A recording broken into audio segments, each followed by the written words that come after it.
Good afternoon, everyone. I'm Barbara Ham-Lee. It's happened again. A sniper ambushed police officers in Baton Rouge, Louisiana, killing 3 officers. Citizens are on edge. Police are on edge.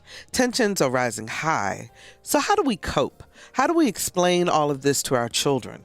How do we control our own emotions? Today on Another View on Health, we talk with Dr. Johathan E. Smith, a licensed marriage and family therapist, about advice on how to mentally survive when the shooting stops. Another View is next, right after this news from NPR.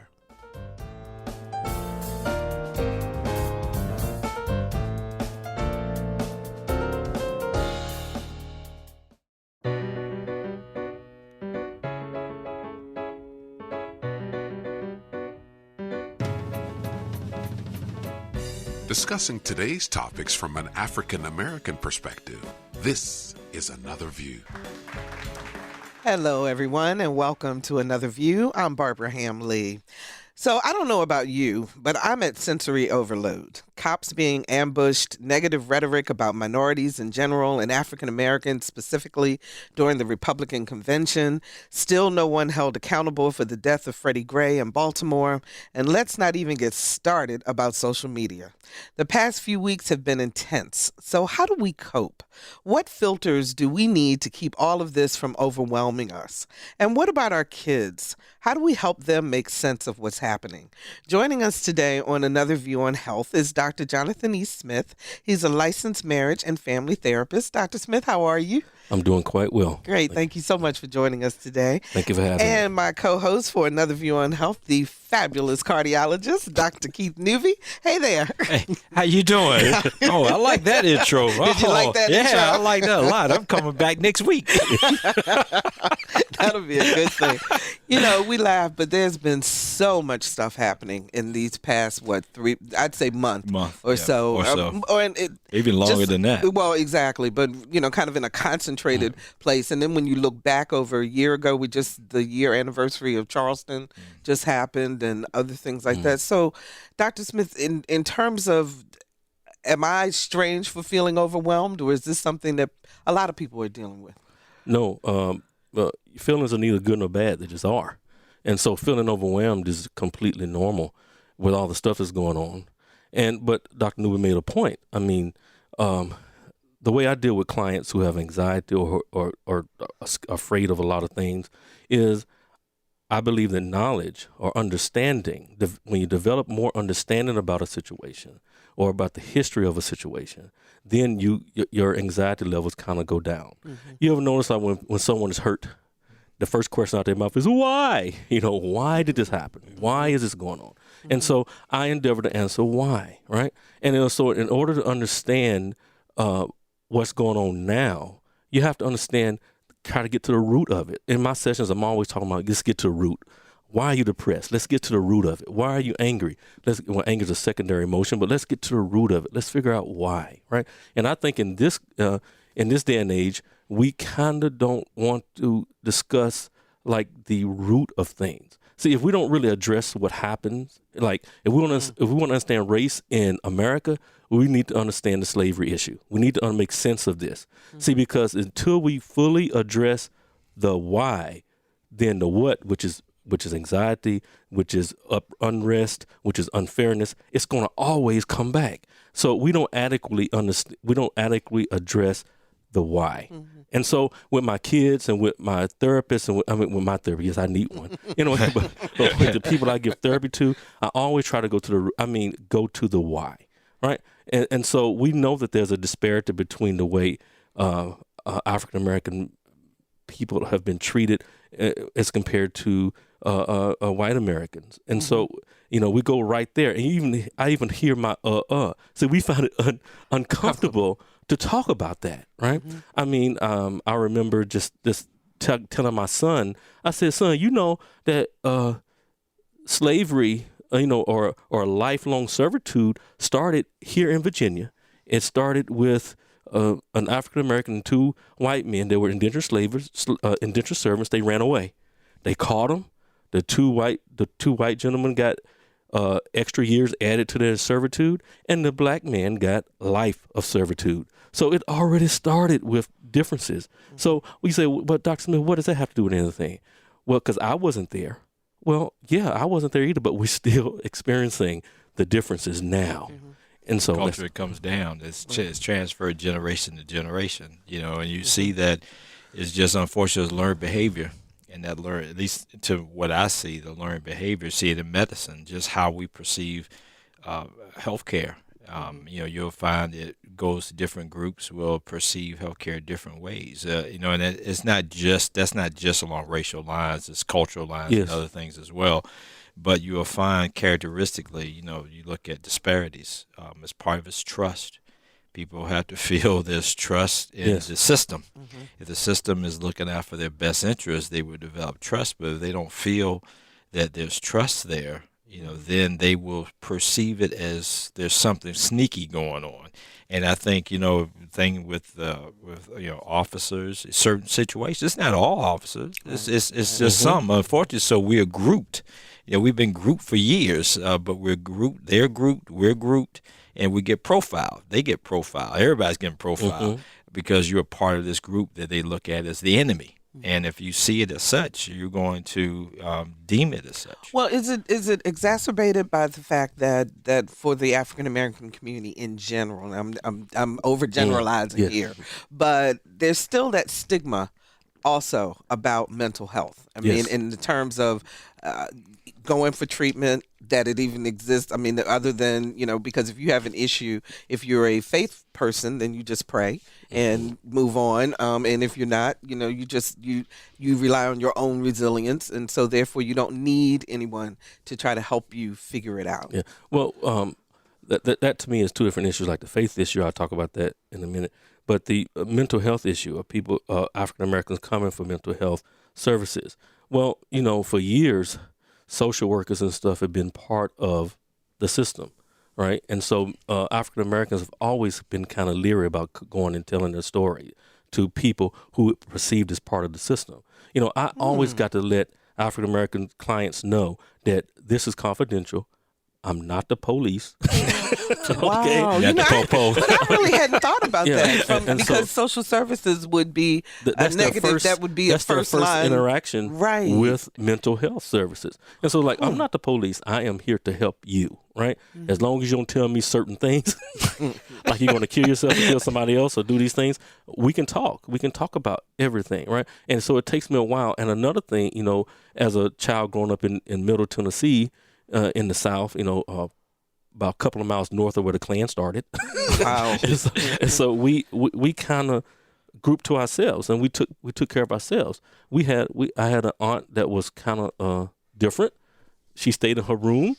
We fed her food. Here you go. And then we left her alone. But we didn't take her nowhere. Well, because we took care of ourselves. We couldn't really trust the system, right? And so. And now, so if we can get you to trust and let your affective filter go down where you hear me for what I'm saying and not hear what you want to hear, then we can kind of move forward. Now, the faith-based part, yes, you go to your pastor for help because he's not part of the system. He's part, he's part of God's system. And so you go to him.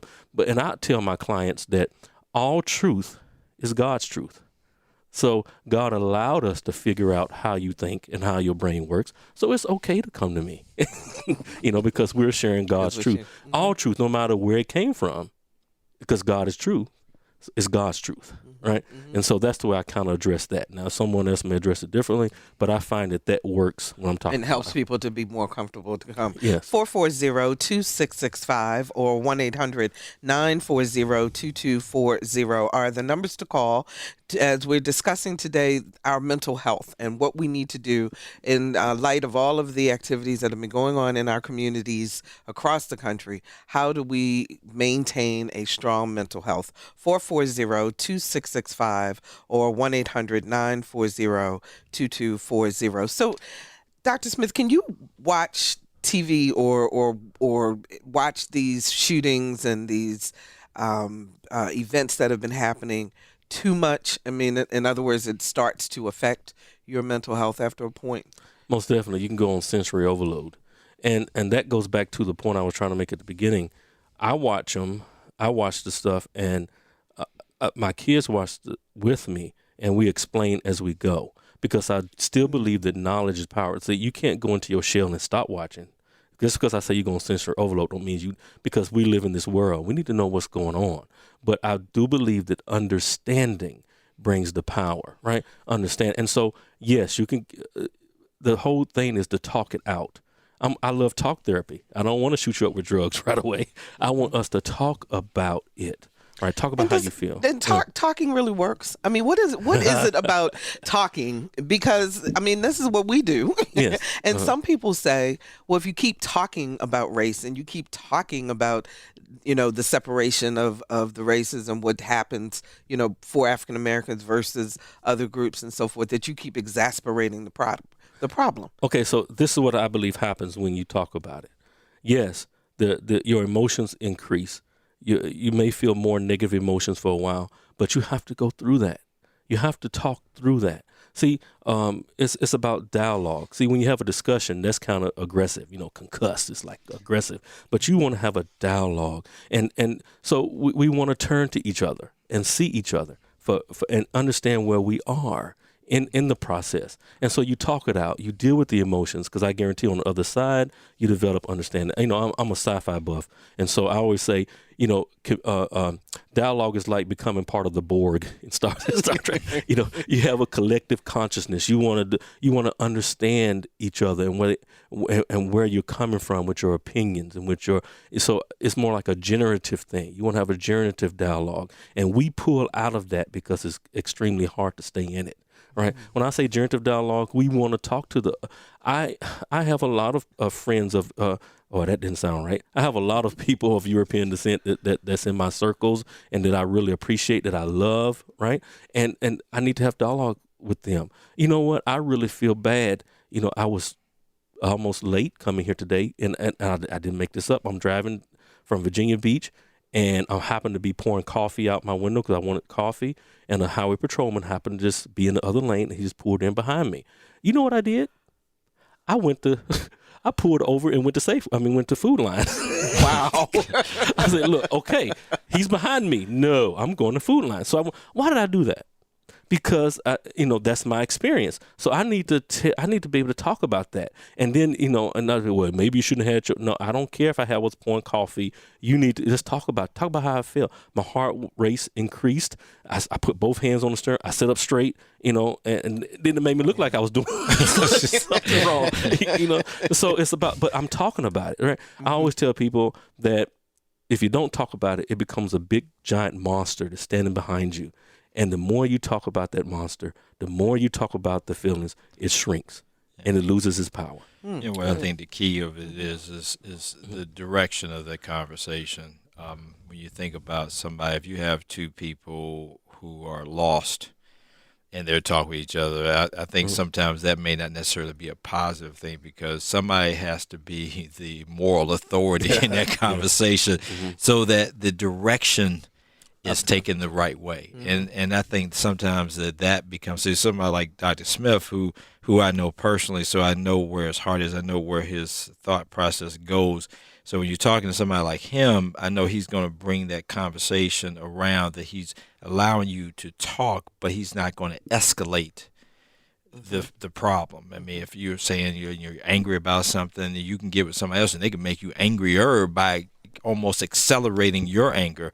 Whereas he wants to allow you that opportunity to get it out, but he's going to direct that conversation so that if he needs to bring it back down, he can. If he needs to let it come up some, he can. But you got to have that moral authority in there to kind of help guide your thought process so that you're getting it out, but it's allowing you an opportunity to express, to heal, and then to move forward. I mean, so I think that's the key part to that.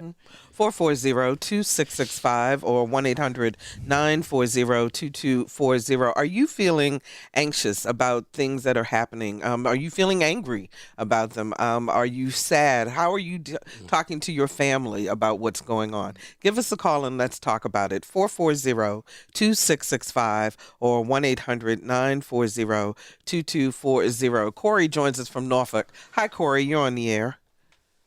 Hello, how you doing? All right. How are you? I'm doing good, not bad. Good. I was just calling because I was trying to. I said it before when I called in before. As a veteran, I did service overseas in Afghanistan, and we had certain ways that we had to handle situations, even if we felt threatened or things of that nature. My thing is, if we are told to care about foreigners more than we sometimes when we get threatened. My thing is, how is it even remotely fair to say basically in America that you can not have the same morals and beliefs and that it's okay to kill your own, and then you sit there and contradict yourself and say, hey, you guys over there shouldn't be doing that. I don't think that's right. And then the other thing I was going to say is, I believe that black people in America have been implemented with the whole Willie Lynch mentality. Basically, put each other against each other, and that way will keep us. That'll keep us down. But it doesn't seem like it's enough for some of the people out there that we're doing that to each other. And I don't think, I told somebody about Willie Lynch, and they didn't even know about it. They had to actually look it up and find out who the guy was. But I think that's what's going on in places everywhere, like America, and especially places like Africa. Because if I'm sitting there robbing you, you're watching my left hand. You don't know what the right hand's doing. I'm sitting there taking all your valuables, your natural resources. Oh, okay, Corey. That's my thought. Okay, Corey. Thanks so much for your call. We appreciate it. I'm not quite sure what the theory was that he was talking about. I think what he was trying to say. Well, I kind of got the gist of where he was heading with that. I mean, one of the things that with us as a people, sometimes we can. I think he was trying to say, that typical slave mentality that we will fight each other because of what cultural difference, cultural ways we've been brought up to say, we pit against each other. If we as a people are trying to achieve higher heights, we will bring each other down. So I think that was kind of where he was going with that. I wasn't sure I caught what he was saying about how we treated. I think what he was trying to say on the Americans versus people overseas is, just differences in how we treat each other here versus what we're told we should be doing outside of the country. I think that was the gist. I didn't get all of it, but I can surely hear his frustration. Yeah. See, that is, I believe, is the root of his call. That I'm frustrated that I go to another country and I treat a certain people group a certain way, but I come here and I'm treated completely a different way. It's almost like the same cry of the African American soldiers during the Vietnam War. They would come home and they would be treated terribly. Yeah. You know what I'm saying? So I can hear that, and I want to say, I want to thank him for his service. Me being a former Marine, I really want to thank him for that. Thank you. We appreciate that. 440-2665 or 1-800-940-2240. Donald joins us from Virginia Beach. Hi, Donald. You're on the air. Hello, how y'all doing? All right. How are you? I'm doing fine, and I'll make it quick, and I think for a program like this, I grew up in the South as a kid, and I saw the racial divide as a black young man, and also I joined the military, the Navy, 20 years. But my thing is, I was stopped walking one day on my birthday, 2013, because I had a bat in my hand, and the policeman stopped me and questioned me, and I told him I carry my bat for protection from people's dogs. So in 2013, we're still being profiled by the police. And thank God for social media seeing some of these unjust things done to people of color, male and female. So I understand. Hey, Donald, can I ask you a question? Let me ask you a question. When you were stopped by the police, can you describe some of your emotions, some of the things you were thinking about during that time? Yes, I can. I wondered why I'm being stopped, and yet there's a lady walking my neighborhood with a stick. I didn't see him stop her. I just felt that at a quick glance, I'd already been analyzed by this police officer. I felt disappointed that today, in this age, 21st century, we still being profiled, either driving or walking, and I just found that ridiculous. Okay, thank you so much for the call, Donald. We appreciate it. Dr. Smith, you want to respond? Well, thank him for the service too. Thank him for his service too.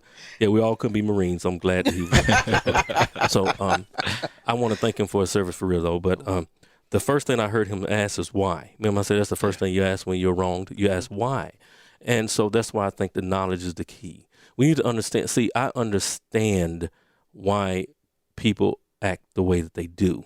I'm not surprised. So my anxiety does not raise. I'm not surprised. Now I get angry and I'm disappointed, but I'm not like my heart doesn't, explode, and I'm not really panting. I understand what's going on. And that's why I say there's a need for the dialogue, and there's a need for ongoing generative talks about race, about why do we interact the way we do with each other? Why do we have stereotypes? It is completely natural for us to hang out with our own.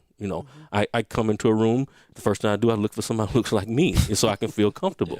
And other races do the same. But we need to get to the point where we can step above the cultural divides and stuff and reach out to each other. In my dissertation, I talked about transculturalism, going about. While I love what Barack Obama said in his inaugural speech, said we are like a patchwork quilt. Right. So we all are our own little pieces. Right. But we're sewn together to make this great country.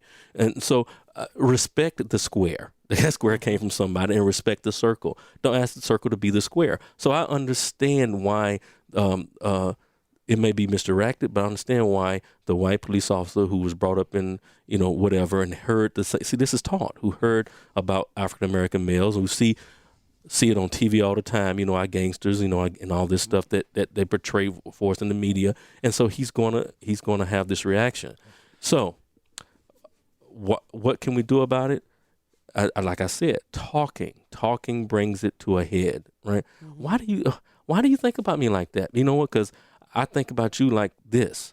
And so is that right? No, it's not right. So, and it's not right, which, I'm not like everybody. But right? what does it do to a people, though, when you see the latest thing that happened this week, the gentleman who was working with the autistic gentleman, and the African-American guy who's the therapist, and he's laying on the ground and his hands are up in the air. I mean, he's completely open. Yes. I don't have a weapon, so forth. Yet he still gets shot. Yes. I mean, as a collective, how do we not boil over? Yes. And you know what? I showed that to my wife, and I was very upset. And my wife was kind of really upset too. And I mean, I can't even explain that right now. Yeah. I mean, that looks completely crazy. He's laying on the ground, and he's actually trying to still do therapy with right, because he's still trying to calm him down. And they see the car, because he's still the autistic child is still playing with the car. He's not a child. I think he was in his 20s, but he was still playing with his car, and yet he still gets shot in the leg. And I think he said he asked the police officer, "Why? Why did you shoot me?" And the police officer said, "I don't know." Well, you know what? He may not know up here in the front of his head, but deep down, all behavior is purposeful. He did that for a reason.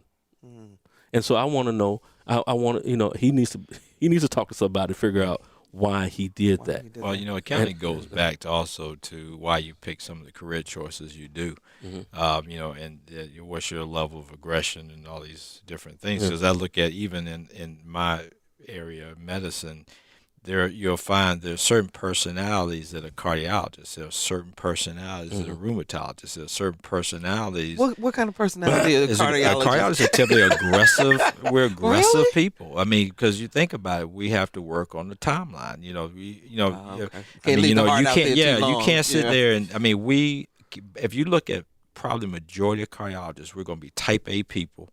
We're aggressive, we're fast, we to the point, we don't mess around, because that's part of heart stuff, is dealing with things, in a snap. I mean, somebody comes in with a heart, you have to react. Somebody has a cardiac arrest, you have to react. You can't say, "Oh, let me think about what I'm going to do here." While this, you just react. So you will find, if you look at most other professions, you'll be able to kind of, for the most part, figure out what they do. I mean, I see certain personalities doing that. Why do people become police officers? And then look at their personalities and see what is about them that drives them to that particular field, and how they choose to deal with things. Because really, it's how you choose to deal with the situation. As you go. If you're just joining us, we're talking about mental health in this time of tragedy with Dr. Johathan E. Smith, a licensed marriage and family therapist, and my co-host on Another View on Health, cardiologist, Dr. Keith Newby. 440-2665 or 1-800-940-2240. We want to know what you're thinking about, how you're dealing with all of the strife that's been happening in our communities lately, and how are you talking with your families about it? And speaking of talking with families, Dr. Smith, so let's talk about little kids for a moment. You know, I have a 6-year-old granddaughter. You know, if you have a small child in your family, they are aware of what's going on, but the level of understanding and how much is too much? How much do you explain to them? How much do you make them go outside and play and get away from the TV?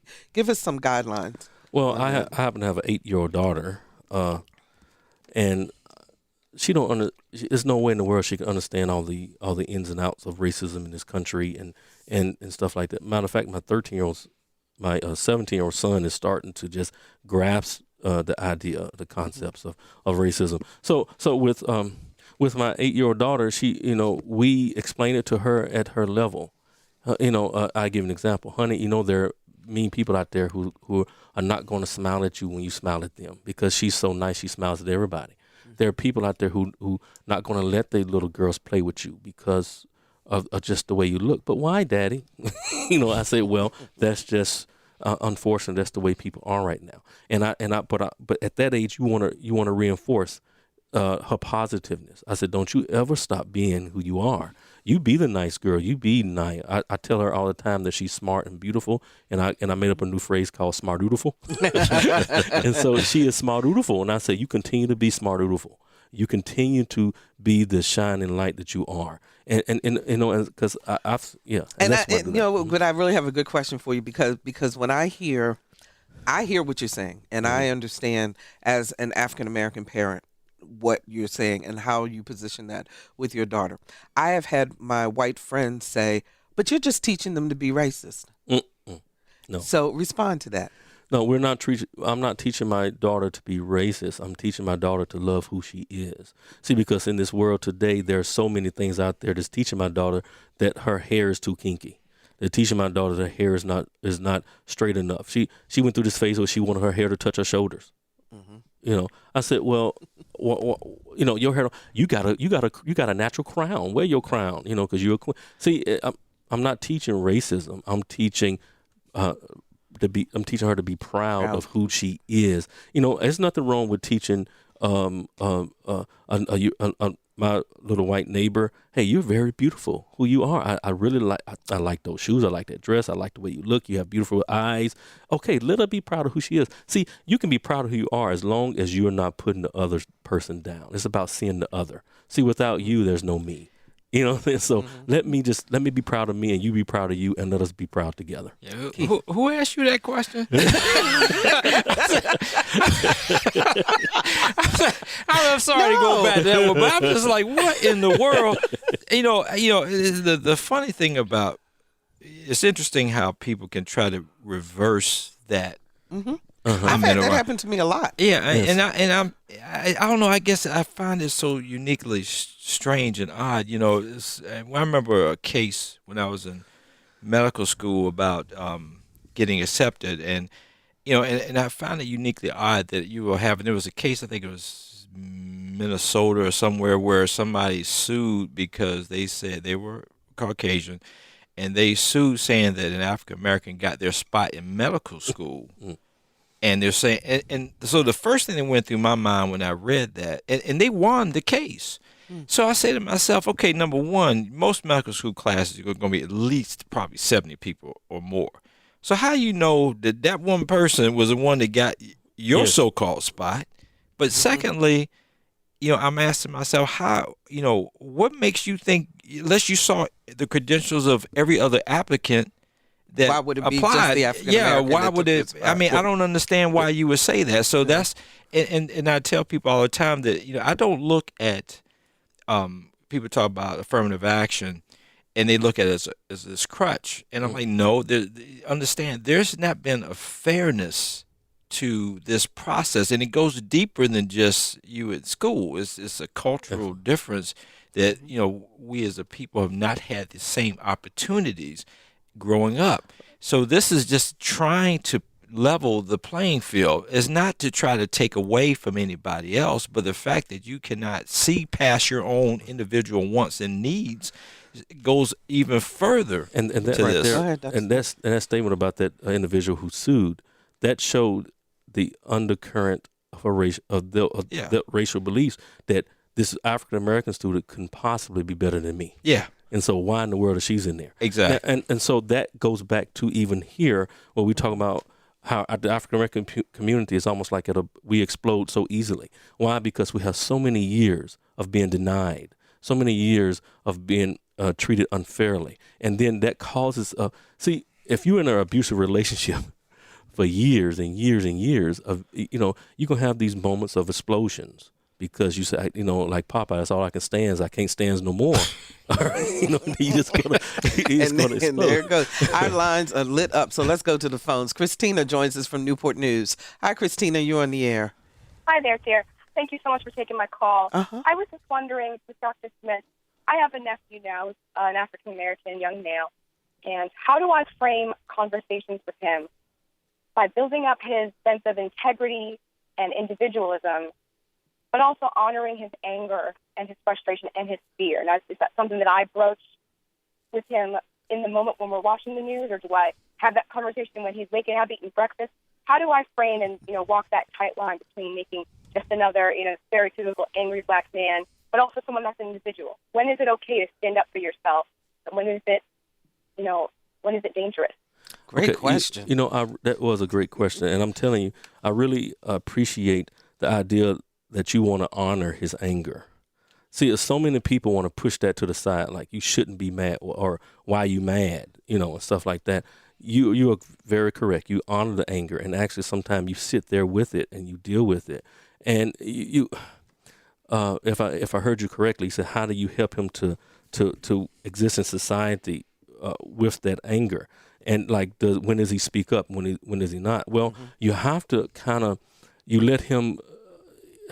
We as African American people, we have to learn, and I don't know what other people think about this, but in my way of approaching things, I had to learn to hold my anger, not hide it. I learned how to properly hold it, because I could go off when I'm pulled over by a police officer, and that happened to me. At least I can count since I've been in Virginia about 5 times already. I can go, and just let them have it, and then escalate, or I can learn a better way to show my anger, right? And so the way you talk to him about that, and like I talk to my sons, which I have 3 sons who are old enough to drive. I have the 27, 22, and 17-year-old sons. I have to tell them that we are black men, and we can't flail our arms, we can't scream and shout, but we can show our anger in other ways. I will take you to court quick, police officer. I will do what I have to do. But then there's another thing. There's another piece of it. Men really want to feel respected, and when I feel disrespected, then it's hard for me to hold that anger. So it's like you have to talk about it, and you're doing the right thing, ma'am. You are having the conversation with your nephew. That's good. Okay. Thank you so much, Christina, for the call. 440-2665 or 1-800-940-2240. Roy joins us from Virginia Beach. Hi, Roy. You on the air? Hi, thank you for taking my call. Uh-huh. I've kind of got a statement, and it's kind of a question at the same time. I'm a 62-year-old African-American pastor. I've pastored for over 25 years. My question is, as we keep talking about continuing to have dialogue, we've seen folks lynched, we've seen folks dragged from the back of trucks, we've seen African Americans getting gunned down in the street unarmed by police officers. I wonder when is enough dialogue enough, and just begin to deal with it, begin to hold people accountable for their behavior. I've got an 8-year-old granddaughter that made a comment to me, and the comment was, "Hey, Granddaddy, you know what? When you get stopped by the police, you're going to get shot." She said, "Even if you didn't do nothing, you're going to get shot." She said, "If you run, you get shot." So I just kind of want to put that out there. I'll stand by for just a response. Okay. Thank you so much, Roy, for calling. We appreciate that. Wow. Okay. The approach to dialogue, I think what we're calling dialogue is not real dialogue. See, because dialogue is everyone who's concerned, they're being heard. See, as a people, we're not really being heard. There's been years of us telling everybody that we're getting harassed by the police officers. We're getting harassed. We're getting pulled over unnecessarily. We weren't getting heard until social media started showing all these pictures on the internet. Now we say, you see, we told you that. So that's not true dialogue. I think that we go through the motions of you have these companies have these racial sensitivity courses and all this stuff. I think we just go through the motions. When I say dialogue, I mean true dialogue, true talking about the issues. Now, how we can do that? I mean, we can start the conversations in our pulpits as pastors. Start really talking about the race issue and not just glossing over it. I'm not and letting our emotions push that, right? Letting our being fed up with what's going on in society push that. But is it important if when we have these discussions, back to a point that Keith made earlier, that we have someone who knows how to harness that conversation Most definitely. and lead it in a direction as opposed to it just everybody just espousing there has to be a facilitator, someone who can facilitate. I tell you, to answer the pastor's question even more deeply, it has, I think the time of action is always now. I mean, we could talk about stuff for 30 years, but the question is that talk should be directed to what the solutions ultimately would be. Right. One of the key things, and I'll bring this up to that pastor as he's talking to his congregation, is, encourage your people to go vote. I mean, we talk about that. We talked about it before the last election. We don't vote. We don't. So, I mean, people don't take us seriously because we never institute any change in our, in our demeanor, our behavior.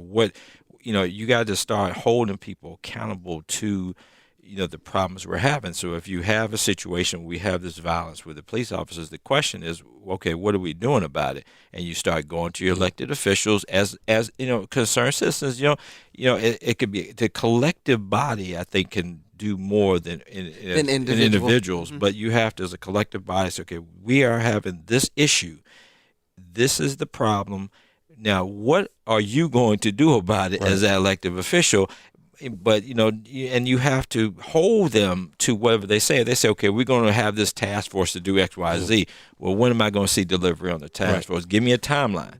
I mean, so until we start saying we're going to do those kinds of things. And if we don't work within the system, then if we go outside the system, that's another whole set of repercussions. See, and that takes us right back. That can happen. It takes us right back to where we don't really trust the system. Right. And so, a lot of African Americans don't vote because they don't trust the system. They say, well, I heard a lot of my clients say, so what does it matter? And so we have to really get past the what does it matter and still let ourselves be heard. Well, I tell them when they tell me that the answer, I say, well, go vote and see. Ann joins us from Newport News. Hi, Ann. You're on the air. Oh, thank you. I have both a comment and a question. I'm interested in your discussion that speaking out would help. I am an old lady, and I grew up in the deeply segregated South. We were very poor. My father was gone, and we lived in a neighborhood that was really mixed, but we all had blinders on. The black people didn't see the white people didn't see the black people, and we were side by side. But I was always taught by my mother and all of my female relatives that if I got into trouble, that I could always go to a black woman and she would help me, but never to go to a black man, that they were danger and that they were dangerous to white children. So I grew up scared to death of black men, even though many times a black woman would tell me this man is safe or something like that. And I used to ask why, and nobody ever answered me. They all said, both black and white, that's just the way that it is. And I think maybe it would have helped me a lot to know somebody articulating why, because it would have made them think why.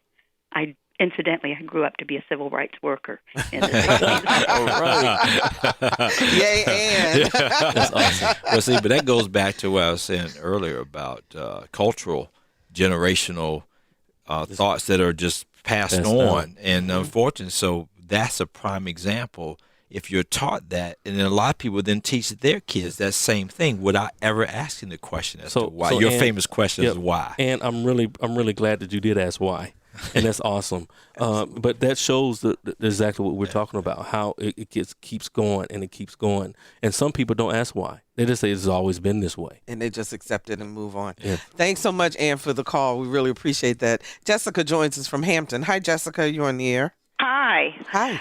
Thank you so much. I listen to your show on Fridays, and I never felt the need to call until now. Well, we appreciate you calling. I am 61 years old, and my thinking, last 30 years I've been doing research. Now, I finished school a long time ago, MBA in finance. That means nothing. My love and my natural DNA interest has been biochemistry and genetics. I started studying, and I haven't stopped studying yet. So my question to the doctor and the panel that you have there, what about the possibility that racism and fear of cops is DNA connected? Wow. Well, personally, I mean, This is Dr. Keith Newby. Yeah, I think racism is a learned behavior. Yes. I think, I mean, there may be something in DNA that may gear you to maybe look at things different. I can't say, but I'm convinced it's nothing worse than when you see, like, remember, they'll show pictures of Klan rallies. They got some tiny little kid out there with a white robe on and a hat. I mean, he's learning at a young age about racism. I think if you go to certain other cultures, like say, go to another country and look at how the behavior is, because you can go to some European places and everybody is treated like they're equal, So, I mean, I think that's all learned. Well, and even when you look at little children and they're playing together, they don't see it and see color until somebody teaches them. Yeah. And I don't think racism is a DNA connected. I think that maybe what you're thinking about is, we are naturally people of community, and we tend to make community with people who we have more in common with, but that's not racist. Racism is a learned behavior, and you can actually unlearn it if you're willing. I think the lady who asked why, the last lady, she showed she can unlearn that, right? Because I'm sure she's not afraid of African American men anymore. So racism can be unlearned because it's surely taught. We see the young black kids playing together, black and white kids playing together as kids, loving each other, but once they parents say, hey, you can't play with them no more. Makes a big difference. We got about 5 minutes left. Thanks, Jessica, for the call. We got about 5 minutes left, I know. Show. So let's go to Maureen in Norfolk. Hi, Maureen, you're on the air. Hi. I grew up in the 60s, and I just was so intense with the riots and all of the civil rights movement, and thinking this is the time and everything would be fine and there would be equality, and it just makes me so sad that accomplished some things, but it didn't accomplish everything. And it just makes me very sad that I look around and my friends who are black and they tell me about the things that that have happened to them, and I know these things happen. And my daughter-in-law is black, and it just appalls me that she has either gone through or what she may go through. And my grandchildren, if I have any, what they may have to go through. And I just am appalled by it. Oh, Maureen. And it saddens me. Yeah, we hear it. And I hate to cut you off. We're just about out of time, though. But we can hear in her voice the frustration and the sadness. Dr. Smith. And Maureen, thanks again for calling. I mean, I can definitely hear your sadness. And I believe it's really genuine because I feel it, too. And I mean, the only way that movement can happen when you have such high emotions is that, for one, you have to, when you're in an abusive, and I keep saying abusive relationship because I believe that our relationship, African American relationship with this country, have been abusive. And so when you're in an abusive relationship, there has to be, before you can fix it, there has to be acknowledgement of the abuses. And the abused person has to be heard. An abused person has to feel legitimized. And so what you're experiencing Maureen, when you look at your African American daughter-in-law, I think, daughter-in-law. and granddaughter, you're seeing them living in a world where they are not being heard, and sometimes they're not being seen, because when people see them, they see something completely different than what they really are. Yeah. So we've got 2 minutes left. Dr. Smith, give us some general thoughts about what we need to think about in terms of taking care of our mental health as we navigate this country today. So in order to be mentally healthy, first off, you got to remember that if you get to anything, you'll do anything. So don't try to keep yourself from getting too mad. Try to keep yourself from getting too depressed, or too, if you feel like you're getting depressed, come see me. But try not to get to anything, right? And the only way you can do that is talk it out. Talk it out. Talk with someone you trust about your emotions and your fears, right? I had a client. He's a 16-year-old client. He said, "Dr. Smith, I'm afraid that I'm going to go out and bam and just get shot." And I said, "Well, you know what? You can't live in fear." I said, so let's talk about this fear. Let's talk about, and challenge your irrational thoughts. You always should challenge those and reframe things, okay? So I know I'm giving you a lot of things to do, but the bottom line is, if you're experiencing any type of mental health symptoms, don't be afraid to reach out to someone. On my website, I'm sorry, am I done? No, go ahead. Go ahead. On my website, you got 30 seconds. Go for it. Okay, on my website, I talk about looking. So we as a people, we need and we need to look outside of ourselves as something greater than what we are. See, and then as we, as a dancer turns and he's spotting, so he or she is looking outside themselves to keep them stable. So we need to look outside ourselves. Give us your website.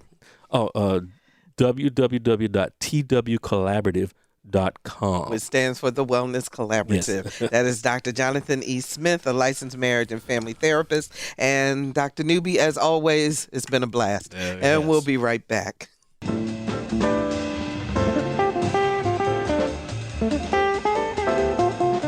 Hello, this is Spike Lee. What's happening? And you listen to Another View, 89.5 FM on WHRV.